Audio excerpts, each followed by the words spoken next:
ശരി, ആശാവർക്കർമാർക്ക് കൊടുക്കാനുള്ള തുക അല്ലെങ്കിൽ കേന്ദ്ര വിഹിതമൊക്കെ കേന്ദ്രം കൊടുത്തു. പക്ഷേ ഭാഷ മനസ്സിലാവാത്തത് കൊണ്ടാണ് അവിടെ നിന്ന് പറഞ്ഞത് ഹിന്ദി ആണോ ഇംഗ്ലീഷ് ആണോ സുരേഷ് ഗോപി ഉദ്ദേശിച്ചെന്ന് മനസ്സിലായില്ല. അതുകൊണ്ടാണ് വീണ ജോർജ് ഒരു രൂപ പോലും കിട്ടിയില്ല എന്ന് പറഞ്ഞതെന്നാണ് സുരേഷ് ഗോപി ഇന്നലെ ആ സമരപന്തലത്തിൽ പറഞ്ഞത്.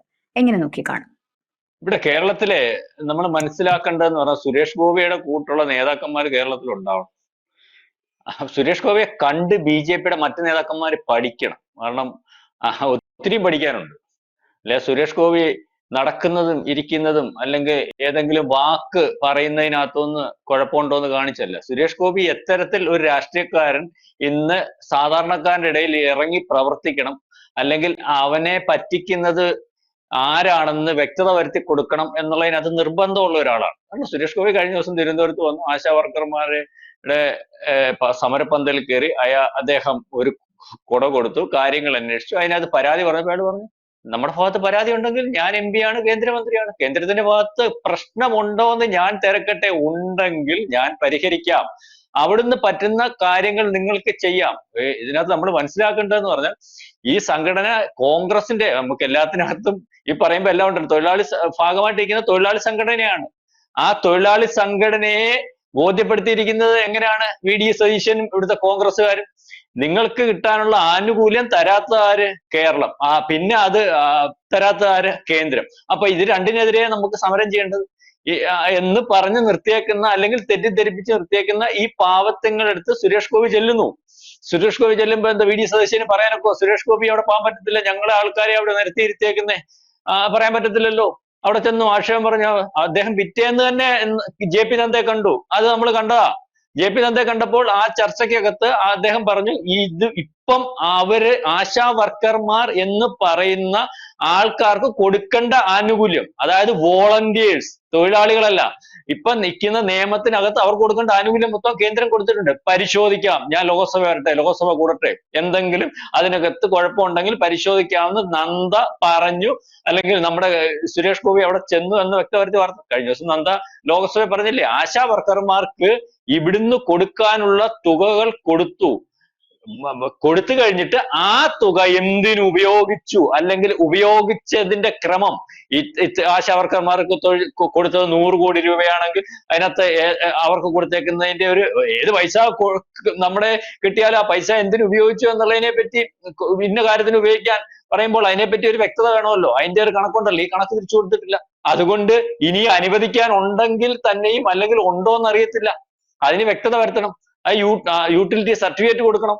ഇവിടെ കിടന്ന് പല ഘട്ടങ്ങളിലും പല പ്രശ്നങ്ങളിലും ഇവിടെ പല കാര്യങ്ങൾ പറയുമ്പോഴും ഇവിടെ പൈസ കൊടുക്കാനില്ലാത്തതും, അല്ലെങ്കിൽ കേന്ദ്രത്തിന്റെ ഭാഗമായിട്ട് വരുന്ന ഫണ്ടുകൾ വേറെ പല കാര്യത്തിനും മാറ്റി ഉപയോഗിക്കുമ്പോഴും, പത്രക്കാർ ചോദിക്കുമ്പോഴും, അല്ലെങ്കിൽ അതുമായിട്ട് ആ ഫണ്ടുമായിട്ട് ബന്ധപ്പെട്ട ആൾക്കാർ ചോദിക്കുമ്പോഴും ഒക്കെ പറയുന്നത്, കേന്ദ്രത്തിന് പെൻഷൻ ചോദിച്ചാൽ പറയും കേന്ദ്രത്തിൽ നിന്ന് ഫണ്ട് വന്നില്ല. വന്നോ വന്നില്ലയോ എന്ന് ഇവിടുത്തെ സാധാരണക്കാരൻ അറിയണമല്ലോ. NRHMന്റെ സ്റ്റാഫ് ഉണ്ട്, അവർക്ക് ശമ്പളത്തിനകത്ത് പരിഷ്കരണം, അല്ലെങ്കിൽ അവരുടെ ശമ്പളം കൊടുക്കാത്ത പറയും അത് കേന്ദ്രത്തിൽ നിന്ന് ഫണ്ട് വന്നില്ല. എന്ത് വന്നാലും കേന്ദ്രം. ഇവിടെ സാമ്പത്തിക പ്രതിസന്ധി വന്നാൽ പറയും കേന്ദ്രത്തിൽ നിന്ന് ലോൺ എടുക്കാൻ സമ്മതിക്കുന്നില്ല. അവസാനം ലോണിന്റെ കേസുമായിട്ട് ഇവിടെ ആൾക്കാരെ ബോധ്യപ്പെടുത്തി പോയ കഥ നമുക്കറിയാമല്ലോ. അവിടെ ചെന്നു, സുപ്രീം കോടതി ചെന്നു, അവിടെ കേന്ദ്രം കണക്ക് കൊടുത്തപ്പോ ഇവിടെ ഇതുവരെ അനുവദിക്കാൻ പറ്റുന്ന, അല്ലെങ്കിൽ കേന്ദ്രത്തിന് അനുവദിക്കാൻ പറ്റുന്ന, ഈ സംസ്ഥാനത്ത് കൊടുക്കാൻ പറ്റുന്ന തുകയെക്കാട്ടിൽ 5000 കോടി രൂപയുടെ കൊടുത്തു. ആര് പറഞ്ഞിട്ട് കൊടുത്തു? കോടതി പറഞ്ഞിട്ട് കൊടുത്തു. കോടതി പറഞ്ഞ് പട്ടിണിക്കാരില്ലേ കൊടുക്കടേ, എന്നാ ശരി, കോടതി പറഞ്ഞു 5000 രൂപ. പിന്നെ അവിടുന്ന് അന്ന് ഈ പറയുന്ന ബാലഗോപാൽ എന്താ പറഞ്ഞു, ഞങ്ങളെ എല്ലാം ശരിയാക്കിയിട്ടുണ്ട്, എന്നിട്ടും പറ്റിക്കാൻ നോക്കും, എല്ലാം ശരിയാക്കിയിട്ടുണ്ട്. അത് സുപ്രീം കോടതിയിൽ പോയി. സുപ്രീം കോടതിയിലൊന്നും പോയില്ല, ആ കേസ് അവിടെ വെച്ച് ഡ്രോപ്പ് ചെയ്ത് പണി നിർത്തി തിരിച്ചു പോന്നു. കാരണം ആ കേസുമായിട്ട് കേന്ദ്രം നിന്ന് കഴിഞ്ഞാൽ ഈ പ്രാവശ്യത്തെ സാമ്പത്തിക വർഷത്തിനകത്ത് നിൽക്കുന്ന പൈസ പോലും കട്ട് ചെയ്യും.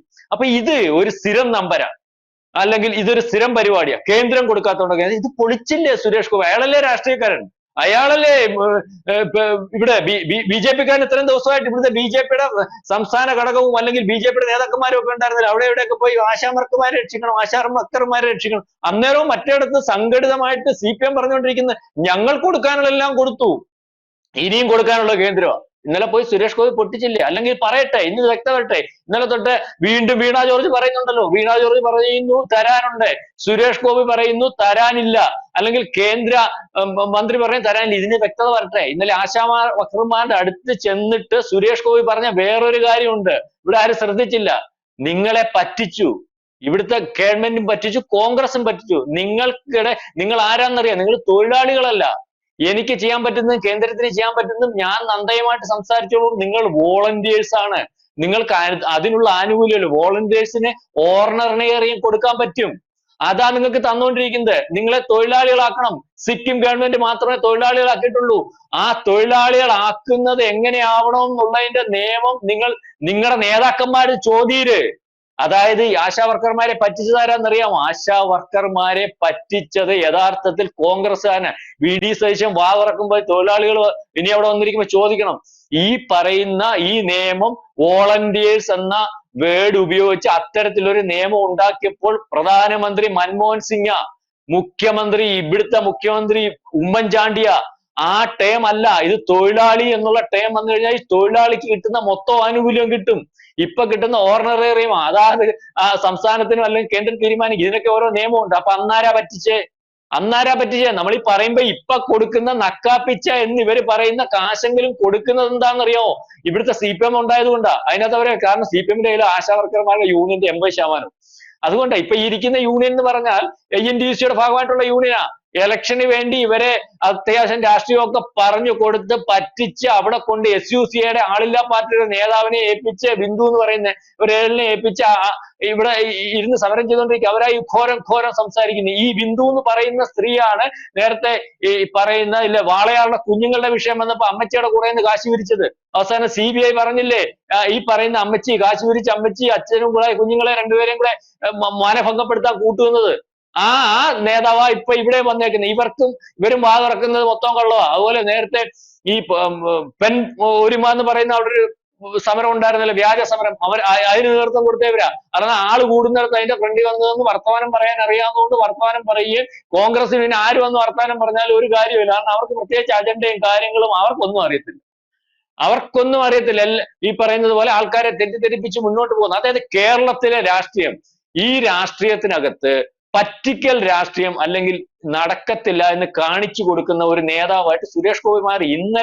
അന്ന് അവിടെ വന്ന് കുട കൊടുത്തപ്പോൾ സുരേഷ് ഗോപി ഉമ്മ കൊടുത്തെന്ന് ആക്ഷേപിച്ചു വിട്ട CITU നേതാവിനും സുരേഷ് ഗോപി തീരുമാനിക്കട്ടെ, ഇവിടെ പൈസ കൊടുക്കാൻ, കേന്ദ്രത്തിൽ നിന്ന് പൈസ കൊടുക്കാനുണ്ടല്ലോ, സമരപ്പന്തലിൽ വന്ന് പെണ്ണുങ്ങളെടുത്ത് കാര്യം പറഞ്ഞിട്ട് പോയാൽ പോരാ, കേന്ദ്രം അനുവദിക്കാനുള്ള തുക അനുവദിപ്പിക്കണമെന്ന് പറഞ്ഞ് അയാളെ ആക്ഷേപിച്ച മന്ത്രി ഉൾപ്പെടെ പ്രതിപക്ഷം ഉൾപ്പെടെ ഉള്ളവർക്ക് കൃത്യമായ മറുപടിയാണ് ഇന്നലെ അദ്ദേഹം കൊടുത്തിരിക്കുന്നത്. അദ്ദേഹം തിരിച്ചു വന്നു, കേന്ദ്രമന്ത്രിയെ കൊണ്ട് പറയിച്ചു, ഇവിടെ ഫണ്ട് കൊടുത്തിട്ടുണ്ട്, കൊടുക്കാനുള്ളത് ഇനിയും ഉണ്ടെങ്കിൽ അത് ഇവിടുത്തെ ഗവൺമെന്റിന്റെ കുഴപ്പമാണ്. അതുപോലെ തന്നെ പറഞ്ഞു, നിങ്ങളെ ഈ അവസ്ഥയിൽ എത്തിച്ചത്, നിങ്ങളെ ഈ സമരത്തിലേക്ക് പറഞ്ഞു വിട്ടിരിക്കുന്ന കോൺഗ്രസ് നേതാക്കന്മാരെ, അവര് തിരുത്താത്തതിന്റെ ഭാഗം, അല്ലെങ്കിൽ അവരന്ന് പറ്റിച്ചതിന്റെ ഭാഗം ആയിട്ടാണ് നിങ്ങൾ ഇന്ന് വോളണ്ടിയർ ആയിട്ട് നിൽക്കുന്നത്. നിങ്ങളെ തൊഴിലാളി ആക്കണം എന്നുണ്ടെങ്കിൽ തീരുമാനിക്കട്ടെ, ഇവിടുത്തെ ഗവൺമെന്റ് തീരുമാനിക്കട്ടെ, അല്ലെങ്കിൽ ഈ പറയുന്ന കോൺഗ്രസ് തീരുമാനിക്കട്ടെ. അതായത് നമ്മൾ പറയുന്നത് സുരേഷ് ഗോപിയുടെ കൂട്ടുള്ള നേതാക്കന്മാർ BJP-യുടെ ഭാഗമായിട്ടിരിക്കണം. പറ്റിക്കൽ രാഷ്ട്രീയം അല്ലെങ്കിൽ ഇത്തരത്തിൽ ഉള്ള രാഷ്ട്രീയം പൊളിച്ചു കാണിക്കണം. അതിന് കഴിയുന്ന ഇന്ന് സുരേഷ് ഗോപിക്കാണ്. ഇത് തന്നെയാണ് അദ്ദേഹം തൃശ്ശൂർ ചെയ്തത്. കരിവന്നൂരിൽ എന്ത് സംഭവിക്കുന്നു? തൃശ്ശൂർ സുരേഷ് ഗോപി പൊളിച്ചു. ഓരോ കാര്യത്തിനും വ്യക്തത വരുത്തി. അദ്ദേഹം അവിടെ ഇറങ്ങിയ പണി കൃത്യമായിട്ട് ചെയ്തു. സുരേഷ് ഗോപി നമ്മൾ ശ്രദ്ധിച്ചാൽ അദ്ദേഹം ഇറങ്ങുന്ന പണി കൃത്യമായിട്ട് ചെയ്യും. നിർബന്ധമുള്ള കാര്യമാണ്. ഇവിടെ പറഞ്ഞിട്ട് ശരിയാക്കി തരാം എന്ന് പറഞ്ഞ് കത്ത് കൊടുത്തു പോകുന്ന, അല്ലെങ്കിൽ കാണുമ്പോൾ ശരിയാക്കി തരാമെന്ന് പറഞ്ഞ് പോകുന്ന രാഷ്ട്രീയക്കാരുടെ പാരമ്പര്യമുള്ള കേരളത്തിൽ, അത് CPM-ന്റേതായാലും കോൺഗ്രസിന്റേതായാലും ഏത് രാഷ്ട്രീയ പാർട്ടിയുടേതായാലും, അതിന് വ്യത്യസ്തമായിട്ട് ഒരു കാര്യം പറഞ്ഞാൽ വളരെ കൃത്യമായിട്ട് ആ കാര്യം മനസാക്ഷിയോടുകൂടി ചെയ്തു കൊടുക്കുന്ന രാഷ്ട്രീയക്കാരൻ. ഇവിടുത്തെ പറഞ്ഞിട്ട് അദ്ദേഹം പോയില്ലല്ലോ, അവിടെ വെച്ച് കണ്ടു, വേണേ സലാം പറഞ്ഞു, ഞാൻ പറയാമെന്ന് പറഞ്ഞ് പോയില്ലല്ലോ. അതിന് അവിടെ പോയി അദ്ദേഹം പറഞ്ഞു. ലോക്സഭയിൽ മന്ത്രിയെ കൊണ്ട് പറയിച്ചു. ലോക്സഭയിൽ ഒരു മന്ത്രി പറയണമെങ്കിൽ കള്ളത്തരം പറയാനൊക്കത്തില്ല. അത് ബോധമുള്ളവർക്ക് മനസ്സിലാവും. റിക്കാർഡാ, ഓൺ റിക്കാർഡാ, കള്ളത്തരം ഒന്നും പറയാൻ ഒക്കത്തില്ല. അത് ഇവിടെ വന്നിട്ട് ഇന്നത് അദ്ദേഹം നേരിട്ട് സമരപ്പന്തലിൽ വന്ന് അവരുടെ ഭാഷയിൽ, അവർക്ക് മനസ്സിലാവുന്ന ഭാഷയിൽ അവരെ പറഞ്ഞ് മനസ്സിലാക്കി. ഇത് പഠിക്കേണ്ടത് സുരേഷ് ഗോപി എന്ന് പറയുന്ന രാഷ്ട്രീയക്കാരനെ വളരെ കൃത്യമായിട്ട് പഠിച്ച് BJP-ക്കാരൻ അത് പകർത്തിയാൽ സുരേഷ് ഗോപി പറയുന്നതുകൊണ്ട് കുഴപ്പമൊന്നുമില്ല. അത് പകർത്തിയാൽ തീർച്ചയായിട്ടും ആ രാഷ്ട്രീയക്കാരനെ, അല്ലെങ്കിൽ അത്തരത്തിലുള്ള രാഷ്ട്രീയം ആരുടേതാണെന്ന് വെച്ചാൽ അവരുടെ കൂടെ ആള് കൂടി അവരുടെ ഭാഗമായിട്ട് നിൽക്കുന്ന ഒരു അവസ്ഥയുണ്ടാവും. അവർക്ക് ഈ പറയുന്ന പോലെ ജനപ്രതിനിധികൾ ഉണ്ടാവും. അവർക്ക് ഈ പറയുന്ന നിയന്ത്രിക്കാനുള്ള സംവിധാനം ഉണ്ടാവും. അവർക്ക് അധികാരത്തിൽ വരാൻ സാധിക്കും. അത് ബി.ജെ.പി കൃത്യമായിട്ട് പഠിക്കും. മറ്റ് പറ്റിയ രാഷ്ട്രീയക്കാർ ഇനി സൂക്ഷിച്ച് സംസാരിക്കും എന്നാണ് ഞാൻ മനസ്സിലാക്കുന്നത്. കൂടുതൽ വാർത്തകളും വിശേഷങ്ങളും നിങ്ങളിലേക്ക് എത്താൻ ABC മലയാളം സബ്സ്ക്രൈബ് ചെയ്യുക, ബെൽ ബട്ടണും അമർത്തുക.